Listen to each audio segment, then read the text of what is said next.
কথায় আছে না, সুখে থাকতে ভূতে কিলায়। আমরা হলাম সেই ধরনের পাবলিক, আর আজকে এরমই একটা কাজ করেছি। হ্যালো গাইস, কটা বাজে? এখন 2টো বাজে। আমাদের ক্রেভিংস হয়েছে আমরা আর আমাদের আরেকজন ব্যক্তির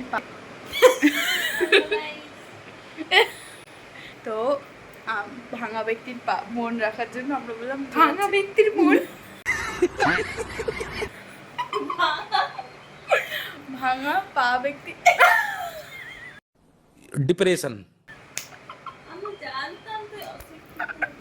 ওই যাই হোক, ওই ওই মানুষটার মন রাখার জন্য আমরা আইসক্রিম খাবো। বাট খাবো ব্যাপারটা না, ব্যাপারটা হচ্ছে আমাদের ফ্ল্যাট এখন দরজা বন্ধ হয়ে গেছে।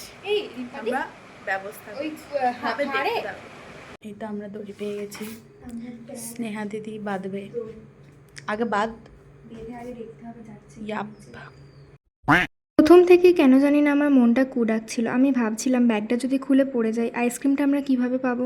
ট্রায়াল চলছে গাইস। স্নেহা দিদি হেল্প। ইয়াক। আমাদের বৃষ্টি হয়ে আজকে জল জমেছে। কিরে ব্যাগই দেখাচ্ছে না, এটা ভারী কিছু দিতে হবে, নাহলে ইয়ের উপরে যাবে না। ও ইয়ে, ফাইনালি। কিন্তু ওই লোকটা লম্বা হলে তো হলো। আমাদের দড়ি সাকসেসফুল, উঠে পড়ো। সমস্ত রকম ব্যবস্থা করে এসেই আমরা আইসক্রিম অর্ডার দিচ্ছিলাম। আমাদের এই পরিকল্পনা আদৌ সফল হবে কিনা, আমরা আইসক্রিম খেতে পারবো কিনা, সেটা জানার জন্য অবশ্যই পরের পার্টটা দেখতে হবে। Stay tune.